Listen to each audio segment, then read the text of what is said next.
भक्तजनों, कृष्ण जन्माष्टमी सनातन धर्म के लिए एक ऐसा पर्व है, एक ऐसा त्यौहार है जिसको जो भी हिंदू हैं वो निश्चित तौर पर भगवान कृष्ण के इस जन्माष्टमी को न सिर्फ मनाते हैं बल्कि बहुत ही श्रद्धापूर्वक इस जन्माष्टमी को मनाते हैं, भगवान कृष्ण की पूजा करते हैं।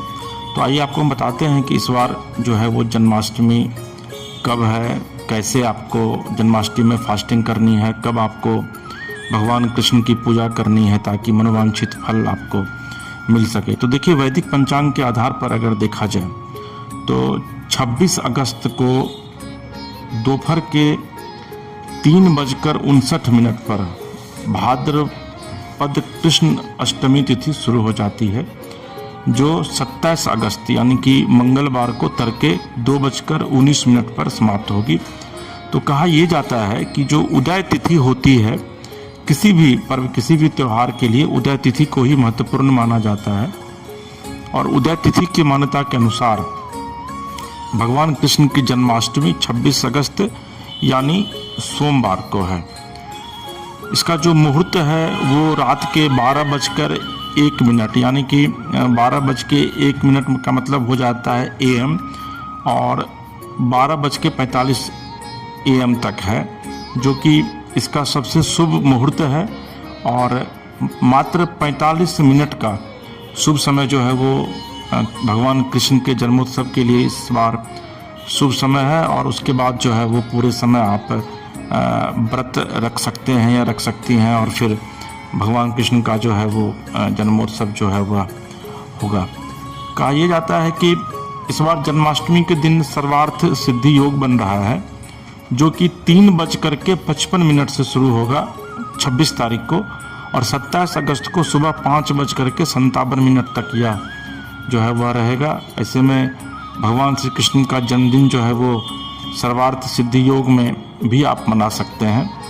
और भगवान कृष्ण को भी कहा जाता है कि सबसे ज़्यादा जो पसंद है उसमें, क्योंकि उनका नाम ही लड्डू गोपाल है, तो उनको माखन और मिश्री का भोग अगर आप लगाते हैं तो भगवान कृष्ण बहुत ही प्रसन्न होंगे। इसके अलावा केसर वाला घेवर, पेड़ा, मखने की खीर, मतलब मखाना की खीर जो है वो बहुत ज़्यादा प्रचलन में है और बहुत ज़्यादा लोग उसका उपयोग भी करते हैं। मोहन भोग, रसगुल्ला, ये सब चीज़ जो है वो आप भगवान को भोग के तौर पर लगा सकते हैं। और चूँकि भगवान कृष्ण का जन्म जो है वो इस दिन हुआ था, तो लिहाजा जन्माष्टमी के तौर पर इसको लोग मनाते हैं। और ये भी किंवदंती है, ऐसा कहा गया है शास्त्र में कि अगर आप निसंतान कोई भी दंपत्ति है और अगर वो जन्माष्टमी के पर्व को धूमधाम से मनाता है, उस दिन फास्टिंग में रहता है और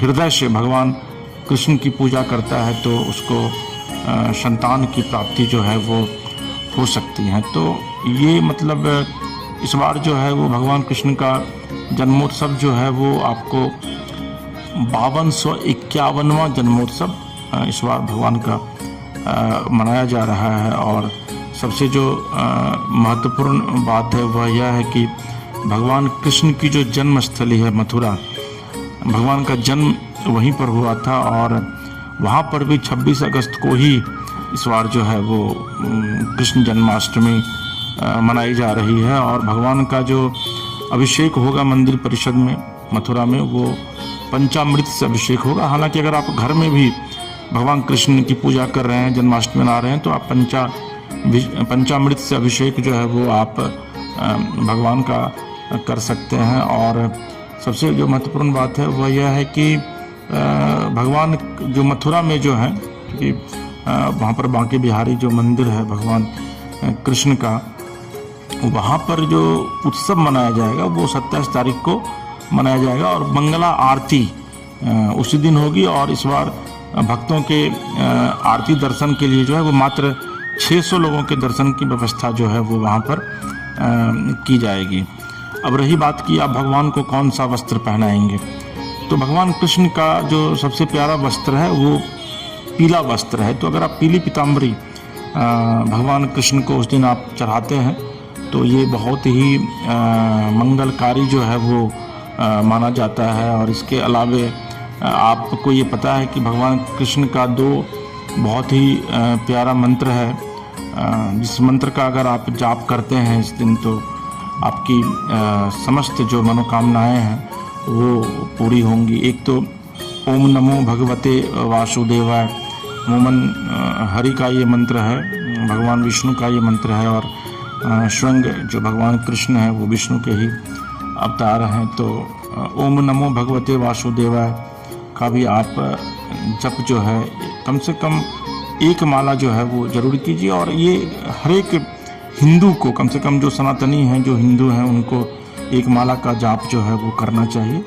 और ओम कृष्णाय वासुदेवाय गोविंदाय नमो नमः, एक ये भी मंत्र है भगवान का जिससे कि प्रभु बहुत ही प्रसन्न होते हैं। और एक और मंत्र है इसके विषय में कहा जाता है कि यह मोहिनी मंत्र है। अगर आप भगवान कृष्ण के इस मंत्र को जपते हैं तो न सिर्फ भगवान आप पर प्रसन्न होंगे बल्कि आप सामने वाले व्यक्ति को सम्मोहित भी कर सकते हैं। वो मंत्र है ओम क्लीं कृष्णाय नमः। और गीता में भगवान कृष्ण ने खुद कहा है कि आप अगर इस मंत्र का जप करते हैं तो भगवान के चरणों में आपको स्थान मिलेगा। और वो मंत्र है ओम श्री कृष्णम शरणम मम, यानी कि हे प्रभु श्री कृष्ण आप मुझे अपने चरणों में ले लीजिए। तो भक्तजनों, ये भगवान कृष्ण की जन्माष्टमी से जुड़ी हुई जो महत्वपूर्ण बातें हैं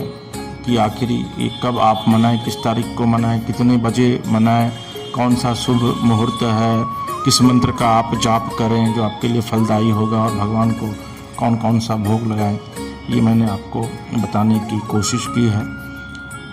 उम्मीद है कि आपको हमारा ये कार्यक्रम अच्छा लगा होगा। आप रामायण से जुड़ी हुई तमाम चीज़ें, मानस कथा रामायण जो हमारा ये YouTube चैनल है, इस पर आप सुन सकते हैं। आप इसको सब्सक्राइब कीजिए, लाइक कीजिए, शेयर कीजिए। और अगर आप अपने इलाके में निःशुल्क राम कथा करवाना चाहते हैं या मानस कथा करवाना चाहते हैं, सुंदरकांड करवाना चाहते हैं, तो आप नीचे दिए गए नंबर पर संपर्क कीजिए।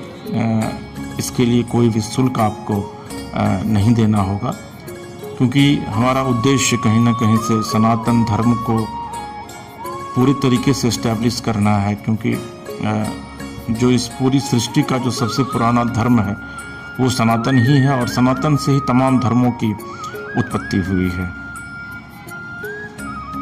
तो एक बार हम लोग फिर से श्री कृष्ण का सुमिरन करें, उनको प्रणाम करें और भगवान शिव के चरणों में खुद को समर्पित करें। श्री